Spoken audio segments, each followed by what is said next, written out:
Chinese बहू। Chinese बहू हमारी याद तो है ना आपको? भूले तो नहीं ना?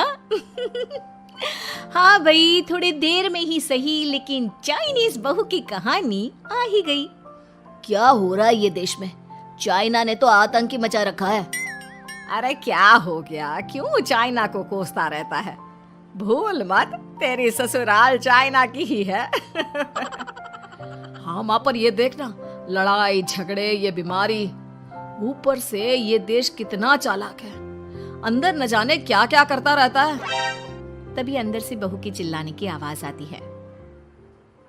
अरे क्या हो गया बहू, क्यों चिल्ला रही है? माँ जी, ये देखिए, ये रूस ने यूक्रेन की हालत क्या कर दी है। ऊपर से चाइना में दोबारा लॉकडाउन लग गया है। माँ जी, अब क्या किया जाए? अरे तो तुम लोगों को क्या परेशानी हो रही है, मैं तो यही नहीं समझ पा रही हूँ। वो क्या है ना माँ, हम लोग चाइना जाने की सोच रहे थे, सांगसू के भाई की शादी है। तो क्या? अरे कौन सा उन लोगों के यहाँ भाई घोड़ी चढ़ता है जो बहन काजल लगाकर नेक लगी?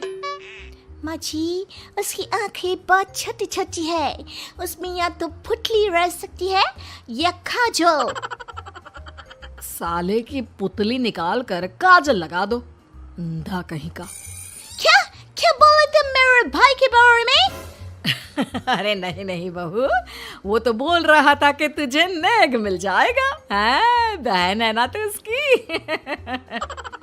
नहीं नहीं माँ जी, मैं सब समझती, ये मेरे भाई का मजाक बनाते रहते। कितना सीधा है मेरा भाई, बिल्कुल छिपकली जैसा। नहीं नहीं बहू, सीधा गाय जैसा होता है।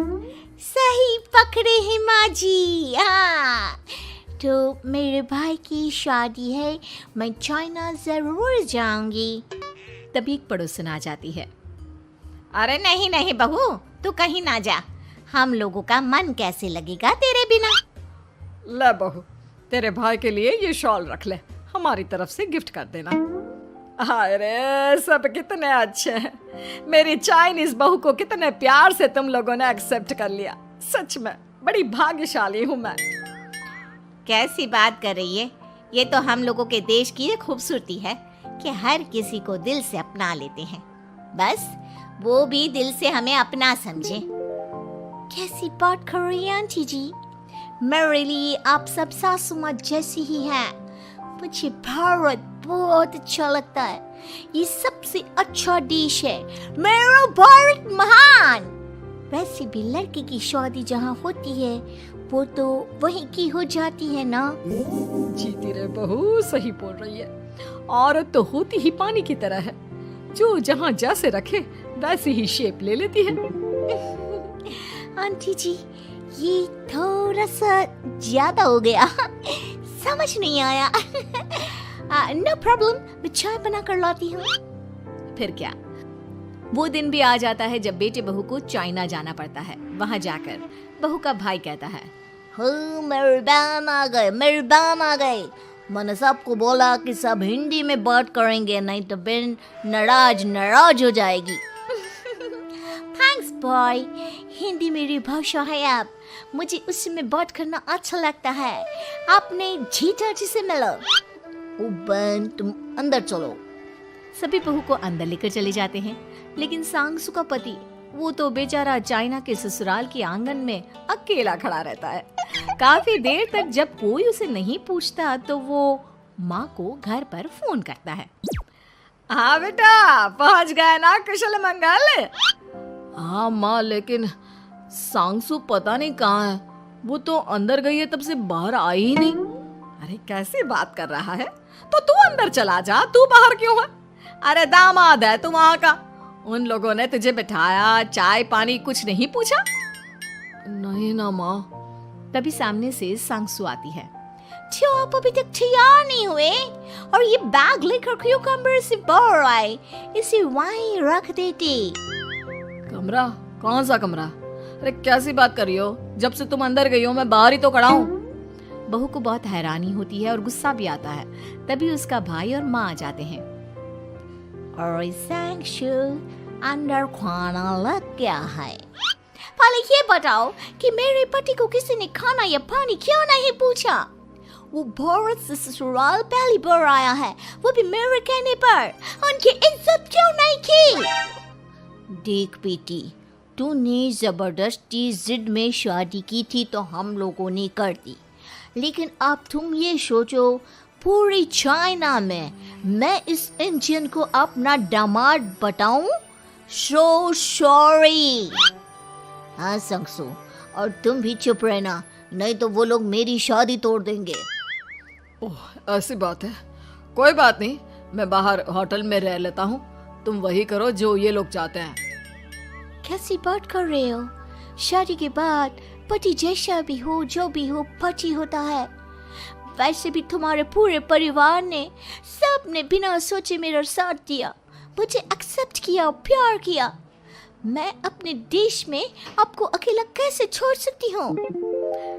ये हिंदी फिल्म का ड्रामा बंद करो, मैं अभी अब बर्दाश्त नहीं करूँगी। चुपचाप अंदर चलो, नहीं तो ये शादी वादी यहीं खत्म करके इसे अकेले ही इंडिया जाना पड़ेगा।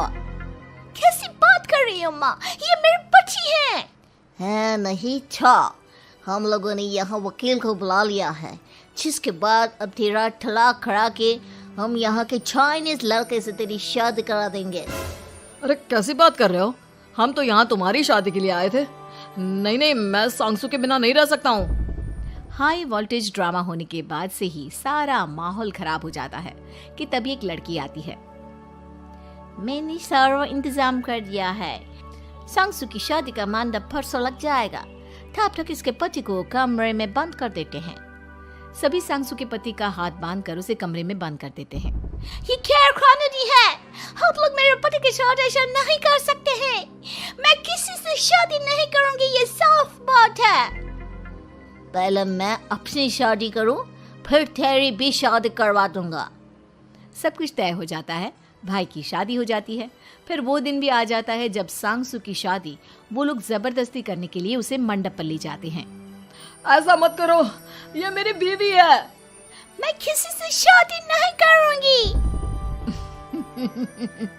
कैसे नहीं करेगी शादी? शादी तो तेरा बाप भी करेगा। हो, मैं करूंगा शादी। प्लीज कोई मेरी शादी किसी अच्छा औरत से करवा दे। चुप, बिल्कुल चुप। फिर माँ सांगसू और उसके पति से कहती है, तुम लोगों का बच्चा मेरी कैद में है।